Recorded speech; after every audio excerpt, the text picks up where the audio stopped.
আওয়ামী লীগের যেসব নেতাদের উপরে আমি বলছি যে অত্যাচার হয়েছে ধরে নিলাম, তারা দেশ ছেড়ে পালিয়েছে, তাদেরকে মামলা দেওয়া হয়েছে, এই যে ঘটনাগুলো হয়েছে এটার জন্য কি এখন আমরা শোক পালন করব? যদি এটার জন্য না করি 15ই আগস্ট 1975 জন্য আমরা শোক পালন করব না। আপনি দেখেছিলেন ওই 15ই আগস্ট 1975 যখন এই ঘটনাটি ঘটে পুরো বাংলাদেশ ব্যাপী মিষ্টি বিতরণ হয়েছিল।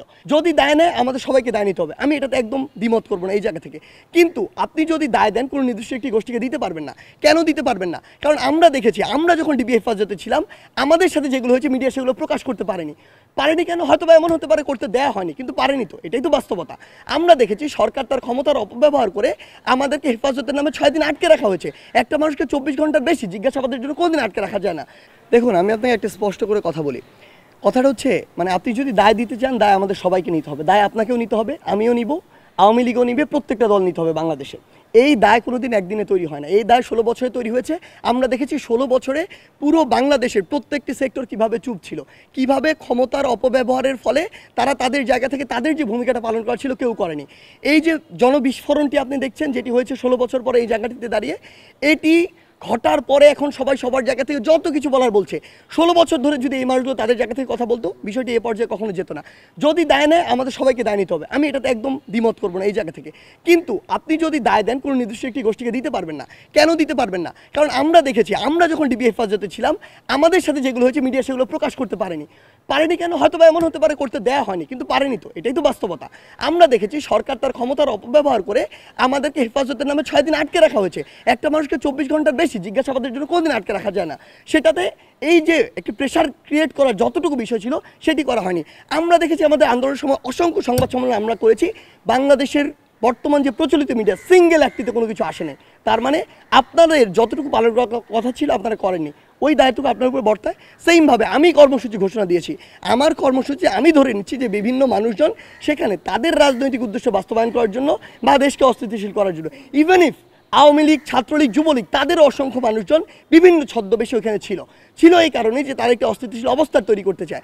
আপনি দেখেছেন এই যে সংখ্যালঘুর বিষয়টি নিয়ে পুরো বাংলাদেশ যখন অস্থিতিশীল হচ্ছিল, আপনি যখন ঘেটে দেখেছেন, রিপোর্টে দেখেছেন যে ওই সময়টি তো তারা ছাত্রলীগ, আওয়ামী লীগ, যুবলীগ নিজেরাই ওই মন্দির ভেঙেছে। আমরা এরকম অসংখ্য রিপোর্ট দেখেছি। যখন পিছনের দিকে গিয়েছি আমরা দেখেছি তারা বিভিন্ন বাড়িতে হামলা করেছে, ভাঙচুর করেছে। রিজন কি? রিজন হচ্ছে তারা একটি অস্থিতিশীল অবস্থা তৈরি করতে চায়। সো আলটিমেটলি এই যে দায় দেওয়ার বিষয়টি, আমরা বিশ্বাস করি এই জায়গায় দায়টি আমাদের সবার।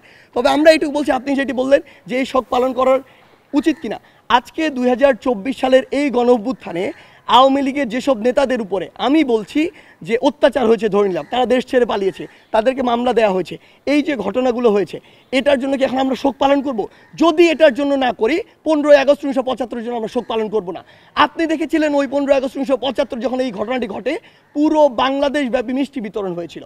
কারণ কি? কারণ ওই 72 থেকে 75 ঘটনা যদি দেখেন তখন স্বৈরাচার বা ফ্যাসিস্টের চরম একটি মাত্রা ছিল। ইতিহাস ঘাটলে আমরা এটি দেখতে পাই যে তখন আসলে আলটিমেটলি যা হয়েছিল এক জায়গার নির্দেশ থেকে হয়েছিল। এটি বাংলাদেশের মানুষের কোনো ঘটেনি।